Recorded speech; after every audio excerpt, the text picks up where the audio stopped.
And this evening we're going to continue in Matthew chapter 23. And we're going to see Jesus make some of the most fearful and dreadful statements that he spoke in his time on earth as he addresses the scribes and the Pharisees in this text. The focus on today's text is on a life that, whether consciously or not, does not match up to the professed loyalty of God. And we'll run through a series of questions as we go through the text that in hopes are going to examine our own life and our own hearts. And we've got a lot to cover, so I do want to just jump right into the text. But first, would you pray with me? Lord, I pray that today you would take these words of Jesus and apply them to our hearts. We do not want to miss the point here, God, so help us to hear your word clearly and to evaluate our own lives honestly, so that we may not experience the condemnation we deserve, but that we might experience the grace and the comfort that we do not deserve in Christ. Amen. All right, church. Well, if you've got your Bible, go ahead and open it on up to Matthew chapter 23. And what we're going to do, each portion of Scripture that we read is going to be posed with a question that we look at alongside of it. So the first chunk is going to be verses 1 through 4. And the question that we're going to look at as we read is, do we practice what we preach? Do we practice what we preach? Verse 1 says, "Then Jesus spoke to the multitudes and to his disciples, saying, 'The scribes and the Pharisees sit on Moses' seat. Therefore, whatever they tell you to observe, that observe and do. But do not do according to their works, for they say and do not do. For they bind heavy burdens, hard to bear, and lay them on men's shoulders, but they themselves will not move them with one of their fingers.'" Do we practice what we preach? Jesus says that the scribes and the Pharisees, they sit on Moses' seat, or in other words, they take the authority given to Moses to teach God's word, and they take that upon themselves. And in a statement of pure irony, he says to practice and observe what they do. Now, we know that Jesus is not saying to do whatever these guys do, because time and time again throughout Matthew, he has referred to the scribes and to the Pharisees as false teachers, right? Rather, what Jesus is saying is when they teach the word rightly, as Moses did, you should observe what they say, but not what they do. For they preach, but they do not practice. They put heavy burdens on others and are not willing to carry burdens themselves. Jesus says, don't follow their example. They multiply the ways in which man can offend God and fail to help man please God. So the question is just as relevant for us today as it was to the scribes and to the Pharisees 2,000 years ago. Do we practice what we proclaim? Is there consistency between what you say and how you live? Pray and ask that God would reveal and remove the areas in your life where these inconsistencies exist. Continuing on in the text, the second question we're going to draw, we find in verses 5 through 7. And this question is, are we content with God's approval, or do we desire the applause of men? Are we content with God's approval, or do we desire the applause of men? Verse 5 says, "But all their works they do to be seen by men. They make their phylacteries broad and enlarge their borders of their garments. They love the best places at feasts, the best seats in the synagogues, greetings in the marketplace, and to be called by men, Rabbi, Rabbi." Jesus addresses this very same issue early in Matthew in the Sermon on the Mount, where he called people out for fasting and for praying and for giving with the motive of being seen by others. And in the same way here, he says that the scribes and the Pharisees, in an effort to be seen by others, would make their phylacteries broad. Now, a phylactery was a small box. Inscribed on it was text from God's law, and it was worn either around someone's arm or fastened around their forehead. And we get examples of what this looked like in the Old Testament in Exodus chapter 13, in Deuteronomy chapter 6, and chapters 11, If you want to learn more about them, I'll let you go read those on your own. And the whole point of the phylactery was to draw attention to God and attention to his word, and yet the scribes and the Pharisees would enhance them in order to draw attention to themselves rather than to God. Is there a parallel tendency here maybe that we can find in ourselves, in our own lives? Are we content with God, or do we seek the applause of men? It's a dangerous thing to seek man's applause, because once you receive it, you want it. More and more you desire it. And when you become less and less with God's gracious gift of approval. And I don't know about you guys, but me personally, I want to be someone that lives for nothing more than the gracious approval of our God. Moving on, verses 8 through 10, they're going to pose another question to us. Do we assert superiority over others, minimizing Jesus' superiority over all? Do we assert superiority over others, minimizing Jesus' superiority over all? Verse 8 says, "But you do not be called rabbi, for one is your teacher, the Christ, and you are all brethren. Do not call anyone on earth your father, for one is your Father, he who is in heaven. And do not be called teacher, for one is your teacher, the Christ."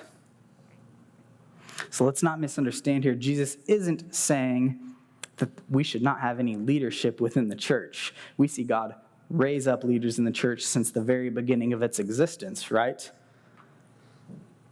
1 Timothy and Titus both tell us that we are to install elders in the church to oversee and to govern the affairs of the church. We see Paul in the New Testament call himself a spiritual father to Timothy. So we can be sure that Jesus' statement is not a blanket denouncement of any spiritual leadership over God's people, but it is a rebuke to those who use their leadership position to assert superiority over others and make light of Jesus' superiority over all.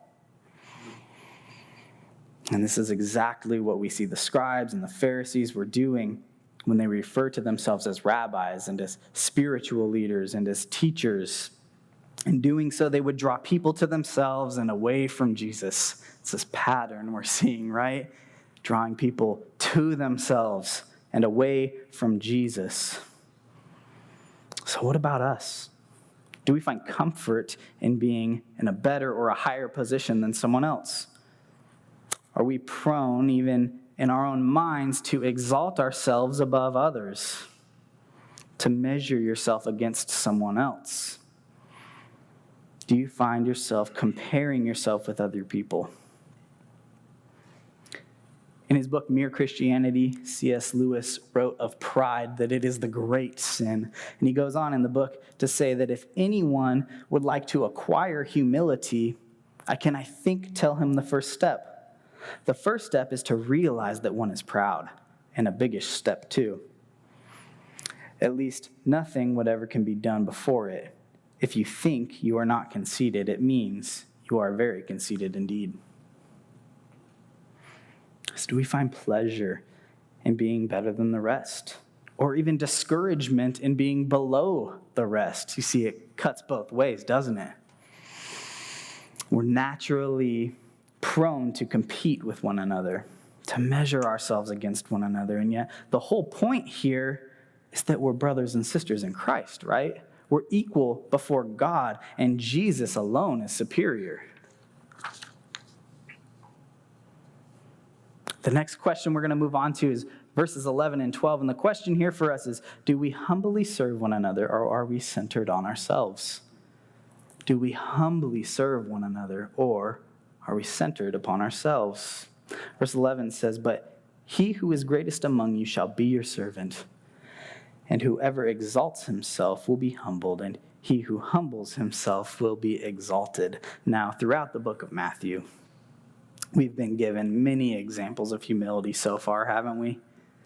Jesus goes against the grain of every natural, worldly principle, and he makes it clear that God humbles the self-exalted, and he exalts the self-humbled.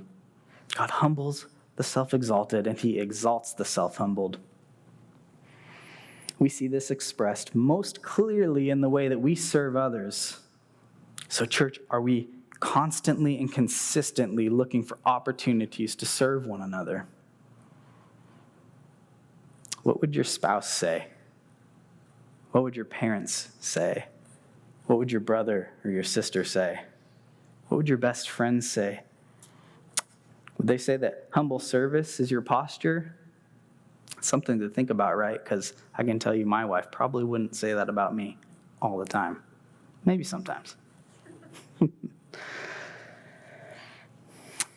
So in these first 12 verses, we've seen Jesus address the crowds and the disciples, and he's talking to them about the scribes and the Pharisees. Now the text is going to take a bit of a turn in direction for the rest of the chapter, from talking about the scribes and the Pharisees to talking directly to them.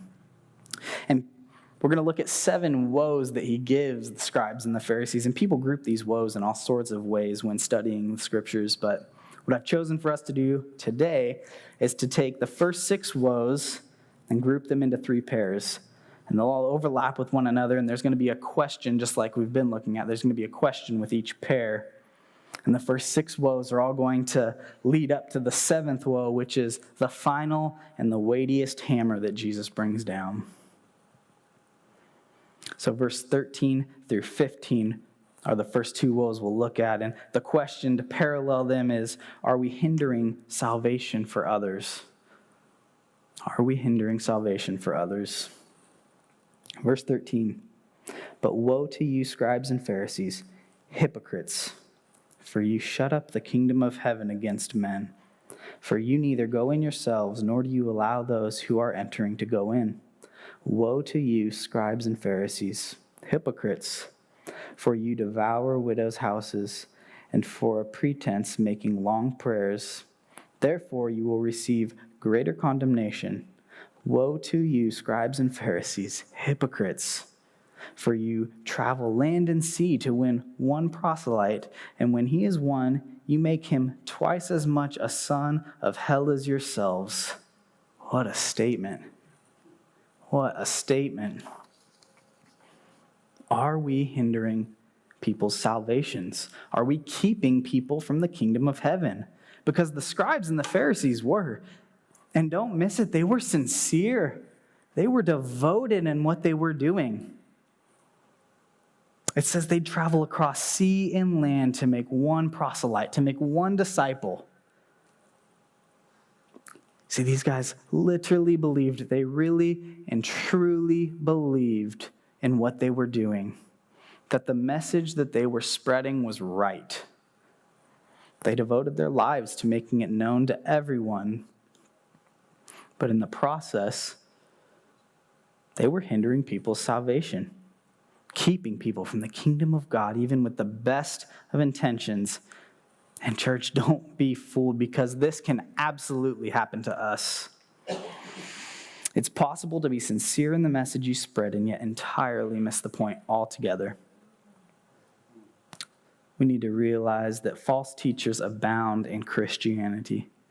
Throughout the New Testament, the early church, and even today, some have malicious intent in doing so, but others have good motives, and yet they deceive nonetheless. The church in America is riddled with people spreading gospel-less teaching, such as trust in Jesus and things will go well for you. You'll have a better life, health, wealth, and prosperity in this world. We've all heard it before, right? And people are eating it up. But church, this is not the gospel. I recently heard a story of a man. He's a doctor in Africa. And his decision to follow Christ, what that meant for him was not only could he lose his job, not only could he lose everything, be taken from his family, sentenced to jail, but likely it meant that he could be killed if the authorities found out. And even so, he turned from himself and trusted in the Lord because he was worth it. This is the gospel, church. To follow Christ even if it costs you everything in this world. And we must not hinder people from entering the kingdom of heaven with easy believism. Giving someone anything less than the true gospel of Jesus Christ, even with good intentions, is doing just that. And God, help us never to create disciples of ourselves, rather encourage and train disciples of Jesus. Because only He can draw people to the kingdom of heaven, right? Verse 16 through verse 22, the next couple of woes we'll look at, pose another question for us. Are we more focused on little things than practical ministry? Are we more focused on little things than practical ministry? He writes in verse 16, "Woe to you, blind guides, who say, 'Whoever swears by the temple, it is nothing. But whoever swears by the gold of the temple, he is obliged to perform it.' Fools and blind, for which is greater, the gold or the temple that sanctifies the gold? And whoever swears by the altar, it is nothing. But whoever swears by the gift that is on it, he is obliged to perform it. Fools and blind, for which is greater, the gift of the altar or the altar that sanctifies the gift? Therefore, he who swears by the altar swears by it and all things on it. He who swears by the temple swears by it and by him who dwells in it. And he who swears by heaven swears by the throne of God and him who sits on it." You know, it's not uncommon today to justify sin according to tradition, when really what we should be doing is fleeing sin in response to God's truth. The scribes and the Pharisees, they made their own tradition to hold people accountable by what they would swear by. They made it their tradition to hold people accountable if they swore to one thing and not the other. But Jesus says, no, whenever you speak, regardless of what you speak, you are accountable to God. You see how they justify their sin according to their tradition, instead of fleeing from sin according to the truth that God had laid out for them. So the question for us is, do you and I justify sins in our lives because of tradition? I hear things all the time. Yeah, I guess technically that was sin, but, keyword but, everyone does it. It's pretty common, so it's not a huge deal. It's okay, right? No. We ought to flee from sin. Are there sins like this in your life that have been justified, like gossip, little white lies, or materialism, wanting more and more, bigger and bigger, the best? We adjust our lives to sin because it's common to us instead of running from sin because it's not honoring to God. Jesus moves on, verse 23 and 24, and the question we're going to look at is, do we value following convenient commands over expressing costly love? Do we value following convenient commands over expressing costly love? Verse 23 says, "Woe to you, scribes and Pharisees, hypocrites, for you pay tithe of mint and anise and cumin, and have neglected the weightier matters of the law, justice and mercy and faith. Those you ought to have done without leaving the others undone. Blind guides who strain out a gnat and swallow a camel." I love Jesus' analogies. Jesus here, he points out the law of the tithe in verse 23, how the scribes and the Pharisees would carefully obey it, and yet they would ignore showing justice and mercy and faithfulness. And I love it how Jesus so regularly points backwards to the scriptures, and he does so here with a clear allusion to Micah 6:8, which says, "He has shown you, O man, what is good.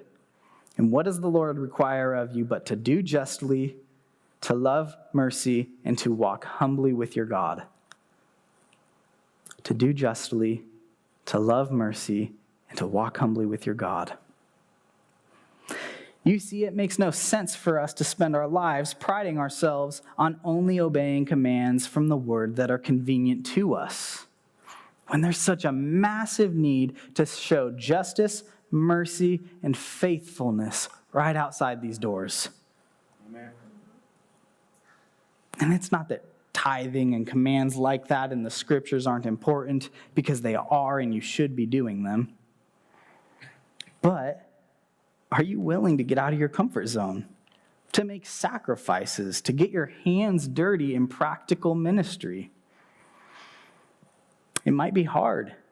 It might even cost you something. But this is exactly what James talks about when he refers to true religion in James 1:7. And we were just there the other Sunday, weren't we, church? So the next question we're going to pull out of is from verses 25 to 28. And here we're going to look at, are we focused on outward cleanliness or instead of inward holiness? Are we focused on outward cleanliness instead of inward holiness? Verse 25 says this, "Woe to you, scribes and Pharisees, hypocrites, for you cleanse the outside of the cup and dish, but the inside they are full of extortion and self-indulgence. Blind Pharisee, first cleanse the inside of the cup and the dish, that the outside of them may be clean also. Woe to you, scribes and Pharisees, hypocrites, for you are like whitewashed tombs, which indeed appear beautiful outwardly, but inside are full of dead men's bones and all uncleanliness. Even so, you also outwardly appear righteous to men, but inside you are full of hypocrisy and lawlessness."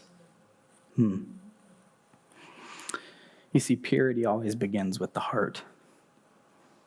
And this is Jesus' fierce reminder. First, you clean the outside of the cup or the dish, because that's where the dirt is, right? When your religion is focused on external improvement, you become like a whitewashed tomb, Jesus said. You may look good on the outside, yet be dead on the inside. That is scary. You can look good on the outside and be dead on the inside. And it happens all the time today, right? We have to look a certain way, dress a certain way, drive a certain vehicle, get that promotion, all to look good outwardly.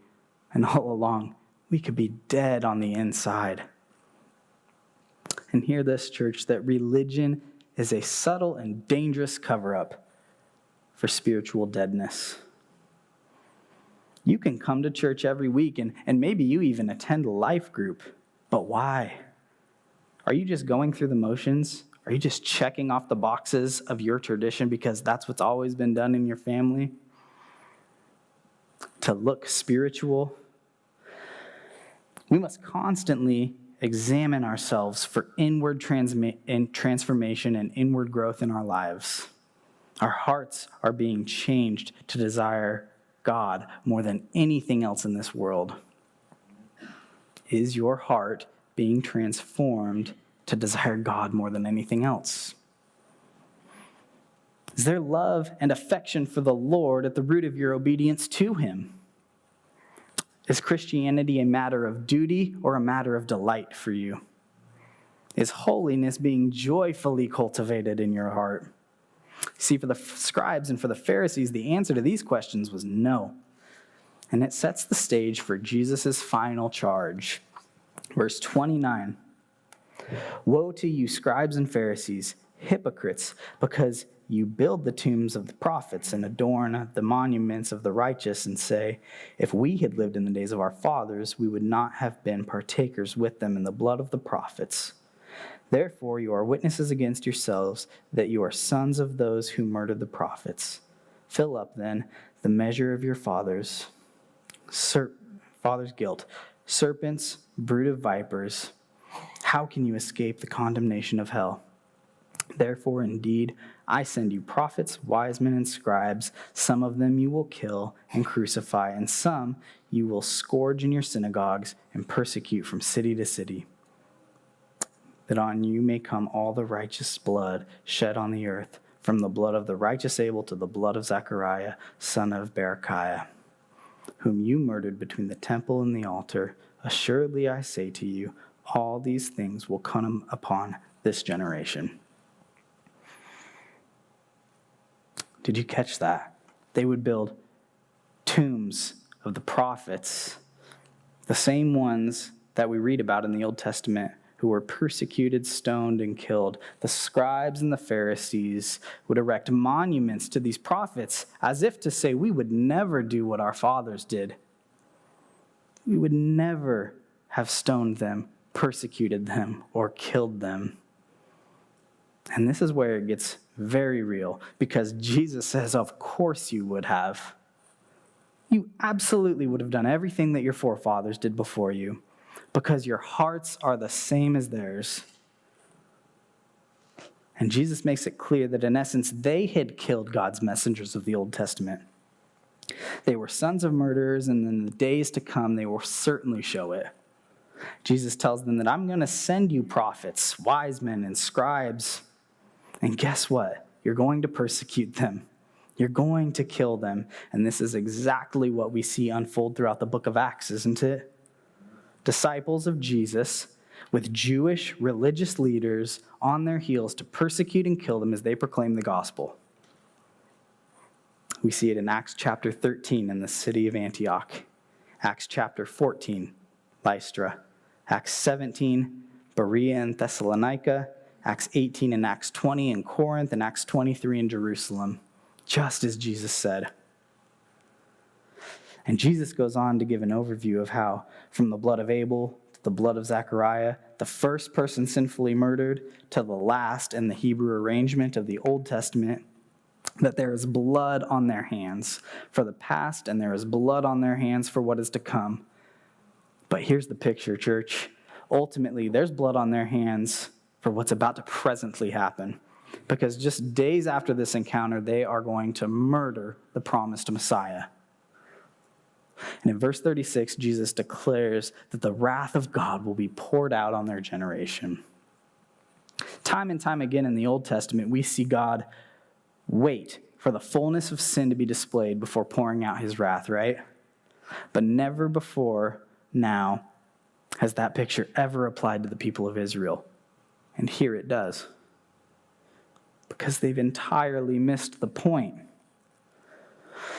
And I believe that this text and the questions that we've asked of ourselves this evening point out that maybe our own hearts are not as far off from the scribes and the Pharisees as we'd like them to be.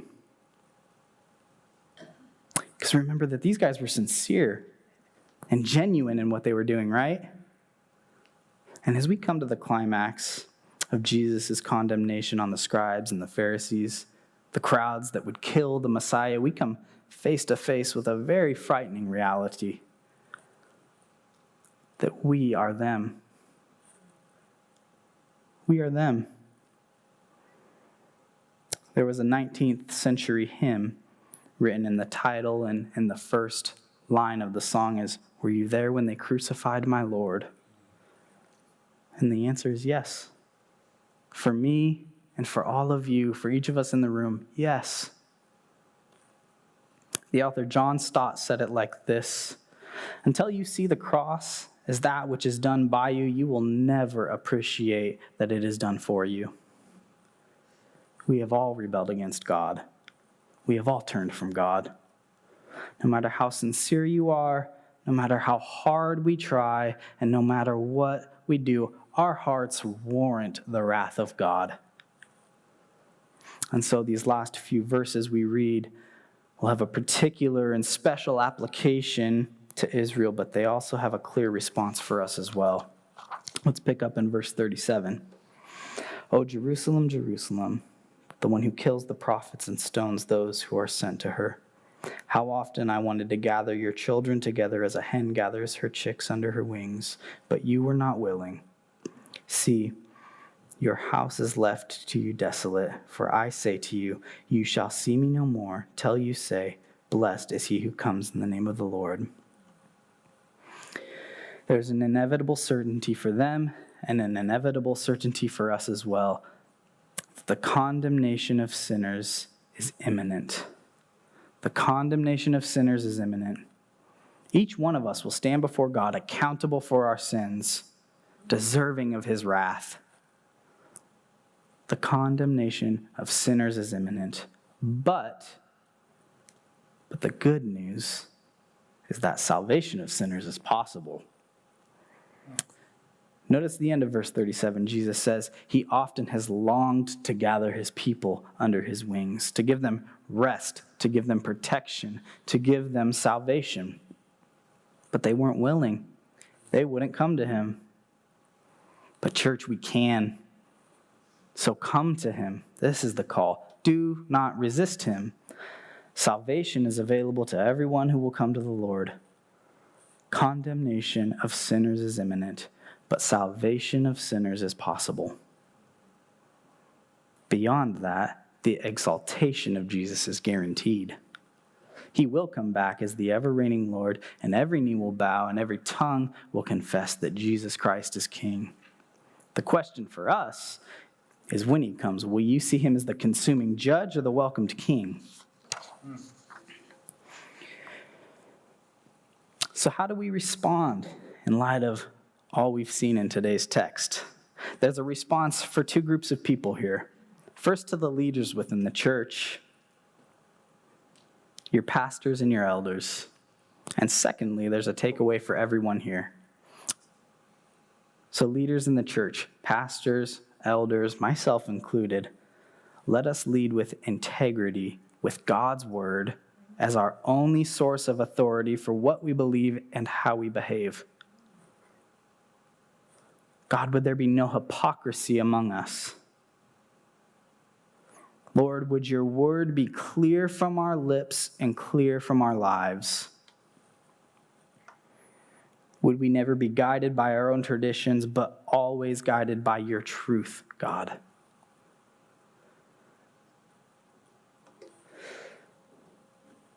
Let this word be the compass by which everything in our lives and everything in this church revolves. Leaders, would we lead by submission to Jesus as our chief shepherd? Because leadership in the kingdom requires submission to the king, right? Amen. And let us submit to Christ as our teacher. Because make no mistake, this is his church, no one else's. And church, would you pray for your leadership regularly, that we would love God and lead his church accordingly? And now let's consider 3 takeaways that are applicable to all of us in this room.